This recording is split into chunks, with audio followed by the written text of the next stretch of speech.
it is a war of tech titans as Apple files a lawsuit against OpenAI. The company alleges the ChatGPT maker stole trade secrets from Apple to benefit OpenAI. But as Patrick McGee argues, this could all be part of Apple's plan to kill OpenAI's hardware ambitions before they even release a product.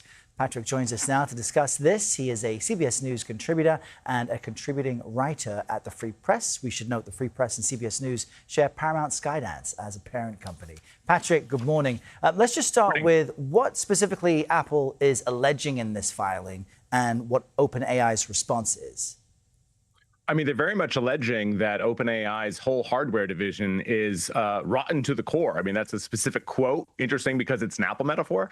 But they're basically saying like the hardware ambitions of OpenAI, which has more than 400 people with Apple experience on the hardware team or on the overall team, is basically just based on stolen tech from Apple. And they have specific allegations that I think at first look really credible. And then when you dive deeper, maybe not so much, but they have specific text messages of someone that had left Apple, was working at OpenAI and was using an Apple laptop saying things like, LOL, I found a way to continue to access proprietary information on Apple's systems. And they're basically using that as an excuse to go much further. And they're extrapolating from there to really say that, we think this goes to the very top. So, one tech analyst called it a phishing exercise or a phishing license, rather, to basically convince a court to get discovery across the whole company to really, I think, derail OpenAI's plans in hardware. And what is OpenAI saying about all of this?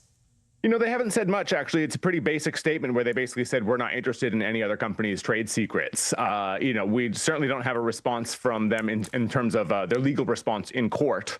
Yeah, I mean, if Apple is able to push this through and really bog down OpenAI in court, the implications of that, I think, could be quite dire. One wonders if they're able to IPO this year. If I were to make a prediction, I would say nope.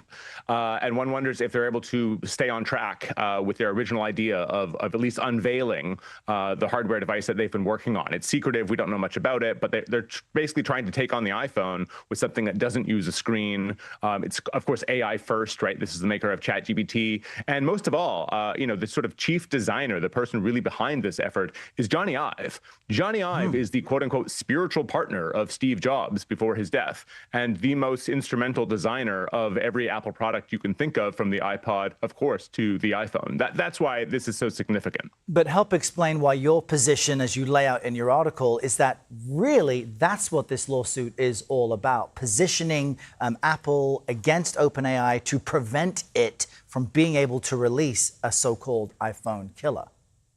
Yeah, I think Apple's a little scared there. I mean, find me another company with more than 400 people that coming out of Apple. I mean, these are people that have essentially been systematically plucked by Johnny Ive. I mean, his successor after he left Apple is Evans Hankey. She is at OpenAI.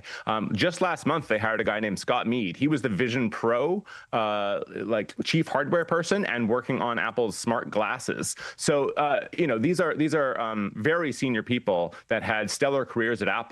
And now they're at a competitor. I mean, a former Apple executive told me, not only are we losing these guys, but now we have to play against them. That's sort of the stakes here, I think, for Apple. So whether or not they have a real legal case, I don't know. But I think if you understand that what Apple's really trying to do here is convince a federal court to basically, compel discovery, that alone could serve the goal of hindering OpenAI's tech ambitions. And that's really what Apple's after here. Fascinating to watch a legal fight over the tech we all use. Patrick McGee, thanks for being with us this Tuesday. Cheers.